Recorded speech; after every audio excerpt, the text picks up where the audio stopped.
Hello friends, welcome to শুক্লার পাঁচমিশালি। আমার এই রান্নাঘরে আপনাদের সকলকে স্বাগত। বন্ধুরা, আজ আমি আপনাদের কাছে শেয়ার করব ওলকপির দুর্দান্ত একটি নিরামিষ রেসিপি। শীতকালে বাজারে ফুলকপির মতো কিন্তু ওলকপিও প্রচুর পাওয়া যায়। ওলকপি যদি ঠিকভাবে রান্না করা যায় তাহলে কিন্তু খেতে দুর্দান্ত লাগে। যে সকল বন্ধুরা রোজ আমার রেসিপিগুলো দেখছেন, আপনাদেরকে অসংখ্য ধন্যবাদ, অনেক ভালোবাসা। আপনারা আমার সঙ্গে থাকবেন। তাহলে চলুন আমি রেসিপিটা শুরু করি। বন্ধুরা, এখানে আমি দুটো ওলকপি নিয়েছি। এটা হচ্ছে ওলকপি। আর একটা পাওয়া যায়, সেটা হচ্ছে সাদা আর একটু গোলাপি গোলাপি, ওটা হচ্ছে শালগম। অনেকেই ওলকপি আর শালগমের মধ্যে কিন্তু পার্থক্য বোঝেন না। তো শালগমে কিন্তু একটু বেশি গন্ধ হয়, তো সেই জন্য ভাবেন হয়তো ওলকপিটা খেতে এরকমই হবে। কিন্তু ওলকপি আমি যেভাবে রান্না করব সেভাবে রান্না করলে কিন্তু কোনো রকম গন্ধ তো থাকবেই না, আর খেতে এত দুর্দান্ত হবে আপনারা কিন্তু চেয়ে খাবেন। দেখুন বন্ধুরা, ওলকপি যে ডাঁটাগুলো ছিল পাশে সেগুলো কিন্তু আমি কেটে ফেলেছি। এবার নিচের দিকে যে অংশটা থাকে সেটা কিন্তু আমি ভালো করে কেটে ফেলছি। নিচের দিকের এই অংশটা কিন্তু একটু বেশি করেই বাদ দিতে হবে, কারণ এই অংশটা যদি রান্নার মধ্যে ব্যবহার করা হয় তাহলে কিন্তু খাওয়ার সময় খুব বাজে লাগবে খেতে, কারণ এটা ছিবা ছিবা থাকে। এবার উপরে যে মোটা আঁশটা থাকে, আমি এই মোটা আঁশটা কিন্তু ভালো করে তুলে ফেলছি। বন্ধুরা, আমি যে শালগমের কথা বললাম সেই শালগম কিন্তু গোলাপি আর সাদা রঙের হয়, আর একদম কিন্তু এই ওলকপির মতোই দেখতে, আর একদম এইরকম শেপেরই কিন্তু তৈরি হয়। তো দেখুন, আমি ওলকপিটাকে খুব ভালো করে ছাড়িয়ে নিয়েছি। এবার আমি ছোটো ছোটো করে কেটে নেব। রেসিপিটা দেখতে দেখতে আপনাদের যদি ভালো লেগে থাকে অবশ্যই লাইক কমেন্ট করবেন, শেয়ার করবেন, আর চ্যানেলটি সাবস্ক্রাইব করে আমার পাশে থাকবেন।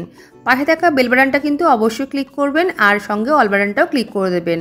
তাহলে যখন নতুন কোনো রেসিপি আমি আপলোড করব সবার আগে আপনার কাছে নোটিফিকেশান পৌঁছে যাবে। তো দেখুন বন্ধুরা, আমি কিন্তু এভাবে ছোটো ছোটো করে কেটে নিচ্ছি, আর মাঝখান থেকে কিন্তু ছোটো ছোটো করে কেটে নিচ্ছি। এইভাবে দুখানা ওলকপি কিন্তু আমি সম্পূর্ণ কেটে নেব। দুটো ওলকপি আমার কাটা হয়ে গেছে। এবার আমি খুব ভালো করে ধুয়ে নেব। ধুয়ে নেওয়ার পর এই ওলকপিগুলোকে কিন্তু আমি সিদ্ধ করে নেব। এই জন্য কড়াইতে আমি জল বসিয়েছি। এবার জলের মধ্যে সামান্য একটুখানি নুন দিয়ে দিলাম। এবার কেটে রাখা ওলকপিগুলো আমি জলের মধ্যে দিয়ে দেব। জলের মধ্যে দিয়ে মিডিয়াম ফ্লেমে আমি 10 মিনিট মতো কিন্তু সিদ্ধ করে নেব।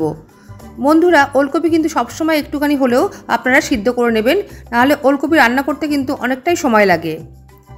দেখুন, আমি ঢাকা দিয়ে সিদ্ধ করে নিয়েছি 10 মিনিট মতো। ওলকপিগুলো কিন্তু অনেকটাই সিদ্ধ হয়ে গেছে।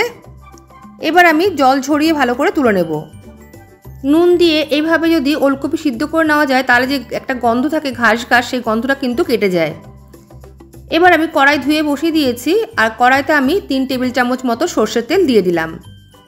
তেল গরম হয়ে গেলে আমি তেলের মধ্যে প্রথমে আমি কয়েকটা বড়ি ভেজে নেব। আমি এখানে বিউলির ডালের বড়ি দিচ্ছি। বড়িগুলো একটু লাল লাল করে ভেজে তারপরে আমি তুলে নেব। দেখুন, বড়িগুলো কিন্তু আমার ভাজা হয়ে গেছে। এবার আমি বড়িগুলো তুলে নিচ্ছি। বড়িগুলো তুলে নেওয়ার পর আমি ওই তেলের মধ্যে প্রথমে দিয়ে দেব কেটে রাখা আলু। এখানে আমি একটা বড় সাইজের আলু ডুমো ডুমো করে কেটে নিয়েছি। আলুগুলো আমি এখানে হালকা করে ভেজে নেব, খুব বেশি কিন্তু লাল করে ভাজতে হবে না। আলুগুলো আমার ভাজা হয়ে গেছে। এবার আমি আলুগুলো তুলে নেব। আলু ভাজা করার সময় আমি একটা মশলা বানিয়ে নিয়েছি। এখানে আমি আদা কাঁচা লঙ্কা বাটা দিয়েছি, আর দিয়েছি হচ্ছে ছোটো চামচে 1 চামচ জিরে গুঁড়ো, আর দিলাম হলুদ গুঁড়ো। আমি এখানে 1/2 ইঞ্চি আদা আর 4টে কাঁচা লঙ্কা নিয়েছি বেটে। এবার আমি সামান্য একটু জল দিয়ে একটা মশলার পেস্ট তৈরি করে রাখবো। ঝালের পরিমাণটা আপনারা নিজেদের মতো করেই দেবেন। এদিকে কড়াইতে সেই তেলের মধ্যে প্রথমে আমি দিয়ে দেব 1/4 টিস্পুন মতো সাদা জিরে ফোড়ন, আর দিয়ে দেবো একটা শুকনো লঙ্কা। ফোড়নটা কয়েক সেকেন্ড নাড়াচাড়া করে নেওয়ার পর আমি যে মশলার পেস্টটা বানিয়ে রেখেছি সেই পেস্টটা দিয়ে দেব। মশলার পেস্টটা দিয়ে গ্যাসের ফ্লেমটা কম করে আমি 1 মিনিট মতো কিন্তু ভালো করে কষিয়ে নেব। 1 মিনিট মতো কষিয়ে নেওয়ার পর আমি মশলার বাটিটা ধুয়ে একটুখানি জল দিয়ে দেব। জল দিয়ে আবারও কিন্তু একটুখানি ভালো করে কয়েক সেকেন্ড কষিয়ে নেব। মশলা ভালো করে কষানো হয়ে গেলে আমি এর মধ্যে দিয়ে দেব ছোট সাইজের একটা টমেটো কুচি। টমেটো দিয়ে প্রথমে আমি কয়েক সেকেন্ড একটুখানি নাড়াচাড়া করে নেব। কয়েক সেকেন্ড মশলার সাথে টমেটো একটুখানি কষিয়ে নেওয়ার পর আমি এর মধ্যে দিয়ে দেব স্বাদ মতো নুন। নুন দিয়ে কষিয়ে নেওয়ার ফলে কিন্তু টমেটোগুলো তাড়াতাড়ি করে নরম হয়ে যাবে। নুন দিয়ে আমি আরও কয়েক সেকেন্ড ভালো করে কিন্তু একটুখানি কষিয়ে নিলাম। বন্ধুরা, নুনটা দেওয়ার সময় কিন্তু একটু বুঝে দিতে হবে, কারণ ওলকপি সিদ্ধ করার সময় কিন্তু আমি নুন দিয়ে সিদ্ধ করেছি।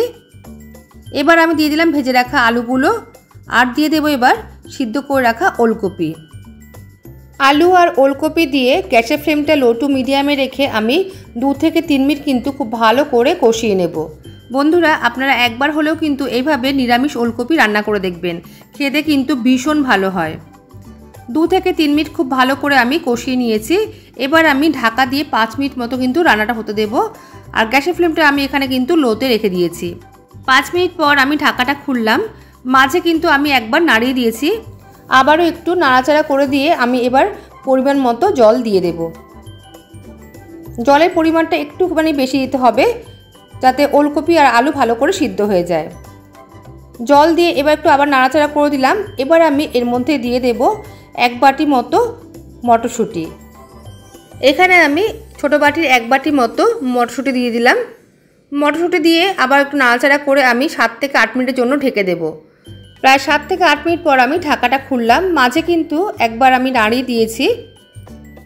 দেখুন, রান্নাটা কিন্তু আমার প্রায় হয়ে গেছে আর আলু ওলকপি কিন্তু খুব ভালো করে সিদ্ধ হয়ে গেছে। এবার আমি খুন্তি দিয়ে একটুখানি ভেঙে ভেঙে দিচ্ছি, এতে কিন্তু তরকারিটা ঘন হবে আর খেতেও ভালো লাগবে।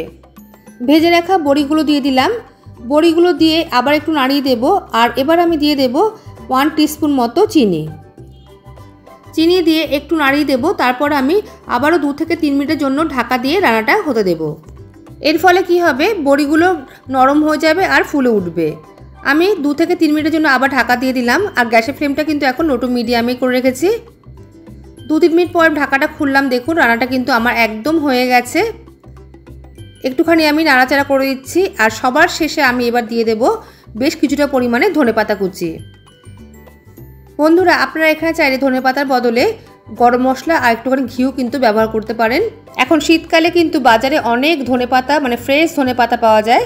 তো ধনেপাতা দিলে কিন্তু গন্ধটাও বেশ সুন্দর হয়, সেই জন্য কিন্তু আমি এখানে ধনেপাতা ব্যবহার করলাম। রান্নাটা আমার হয়ে গেছে। এবার আমি নামিয়ে দেবো আর গ্যাসের ফ্লেমটা কিন্তু অফ করে দেব। তৈরি হয়ে গেছে সেরা স্বাদের ওলকপির নিরামিষ রেসিপি।